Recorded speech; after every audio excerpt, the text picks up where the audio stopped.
Hey everybody, I'm Shane Miller from CrossFit 819, and I'm here today with Coach B. Say hi, Coach B. I don't think anyone saw you there. No one saw anything. Turn around. There he is. Nice. All right, so today we're going to be talking about box jumps. It's an exercise we use very commonly here at CrossFit 819, and it's something that there's a whole lot of people who may be afraid of them. We're going to show you today how and why we do them, how to do it safely so you can get the big benefit from them that everybody else gets when they use them here. So today we're going to go through a number of things. We're going to talk about the purpose and benefits. We're going to talk about the mechanics and the technique that's required to do them properly. We're going to go through some of the common errors that people do when they're doing them, which kind of holds them back from getting the most results from it. We're also going to talk about how to scale the movement itself, and that means how you're able to make sure that no matter what your physical ability level is, you're still going to be able to progress and get better and better at it. And then we're finally going to talk about scaling the WOD volume, because sometimes you might say like 1,000 box jumps and you're like, well, I can barely do 5. So, all right, we're going to talk about how to reduce those numbers to make sense for you in the workout. So the first thing we're going to talk about is the purpose and the benefits. In CrossFit, we do a lot of Olympic weightlifting. And Olympic weightlifting requires that you're going to be holding onto a barbell, and either with a snatch, you're going to go from a position where you're low, coming up, hitting a full extension of your hips, and bringing that barbell along with you, or with the bar for a clean, you're hitting a full extension. And the movement of an extension needs to be very powerfully built. So you have to get strong at that movement. Strength comes from building up your squats. Lots of squats, front squats, deadlifts, that's going to build the strength of your hips. But you also need to have an explosive ability, the ability to turn on those muscles very quickly. And box jumps is a very easy way to help teach that without having to worry about dealing with a big external load. Because at the very beginning, you won't be able to move much of a load. And so the idea of just getting better at getting higher and higher box jumps, that will allow you to carry that benefit of the explosiveness developed by the box jump over into your weightlifting.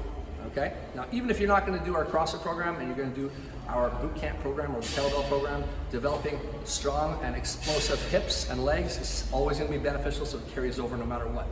Okay? So, a couple of things too, just to mention quickly.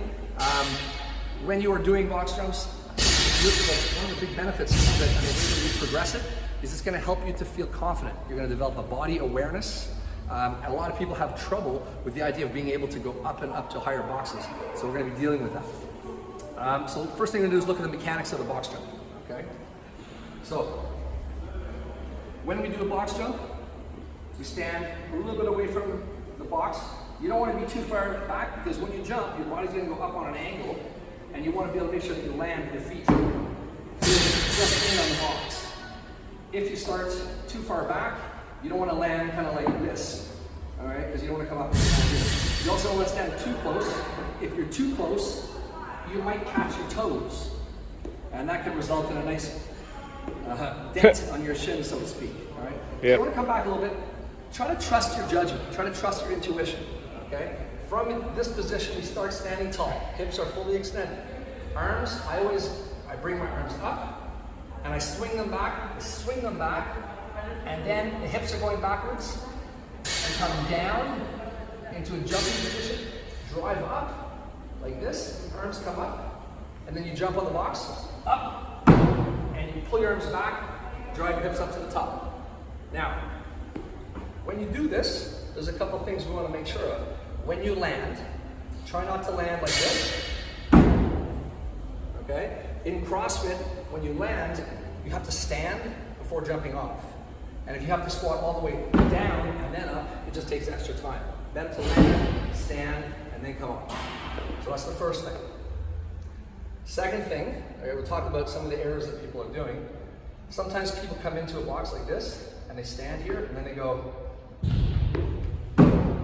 okay?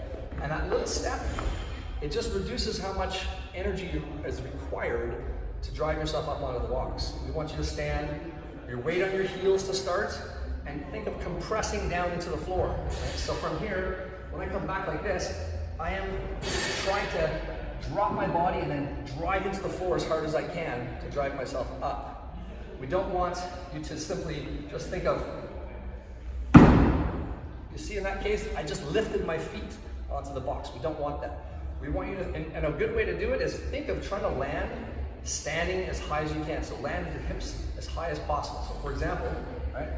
So I'm landing almost standing up completely. That's what you want to try to do, okay? Now, another common mistake people do, and this kind of is part and parcel of the same thing, people will tend to, sometimes they lift their heels first. If you lift your heels first, you're really going to rely on your quads, and you're taking out all the posterior chain from the movement because you're doing this to try to push yourself up and not from the hips. The hips have to go backwards. Everything stretches a little bit as you go back. Hips back, and then you drive up. You do bend your knees, but when you do this, right, you're really not using the posterior chain. You're just kind of using your quads. So we really want to try to avoid that. All right. Now, the next thing is how do you jump on a box like this if you feel it's pretty intimidating? All right. Maybe you need to be on a much lower box. All right. There's a couple different things that we're going to do. First of all, if you feel as though you just cannot jump onto a box at all, here's the first question. You see the crack in the floor? Can you jump over the crack in the floor? Let's see. Yes. Okay, I can do that. So the next thing is, can I jump onto a 3/4 inch rubber mat? Yes, I can do this. It builds your confidence. Now I'm talking here about someone who really may be out of shape, someone who's either quite heavy or someone who maybe who's really older, is very unathletic, is really starting from scratch. Okay, this is how we do it. Right? Can I jump onto this now? Yes. All right. And we continue to add height like this until we start to feel a bit of a challenge. At that point that we start to feel a bit of a challenge, we stay working at that level for a while. Then we slowly add more mats over time, getting us to the point where we're approximating the height of a box. Now I don't have them here upstairs, but we do have some foam plyo boxes. So these are boxes like this, but they're made of foam. And they've got a leather coating on the outside, so that if you ever did have a problem and you kind of bailed on your jump, you crash into the foam box rather than into the hard wood box. Right? Now, from here, the next height of the box is right here like this. Right? And now, I have to jump onto this height. Okay? The other side is 20 inches, this is 24. All right, so let's say I can do that, no problem. But if I want to go to this height, which is turning the box up again, we're now talking about 30 inches. That's a 6-inch difference. It might feel pretty scary to me. So again, we can take rubber mats and work one at a time. Right? We can continue to add mats until we get onto the next height. So as you can see, there's always a safe way to do it to progress you from movement to movement. All right, so this is how we scale the movement itself, so that you're able to actually develop your skills, you get the benefit from the movement. The final thing I'm going to talk to you about is in the WOD. Let's say that the WOD, let's say it's a chipper, like say 20 minutes or something, where it's multiple exercises and you're just kind of going through it as many times as you can in 20 minutes. If it says 25 box jumps, okay? Depending on where you are with your height, right, you want to make sure you take a height that allows you to try to get through at least half if you're a beginner, okay? Getting through the full 25 is not necessarily if it feels like it's too much for you. You don't want to over fatigue your particular movements and then leave you too tired to do other things afterwards. So you can just drop the reps down, maybe it's 25, do 12 or 13, and make sure that the box height is not too high.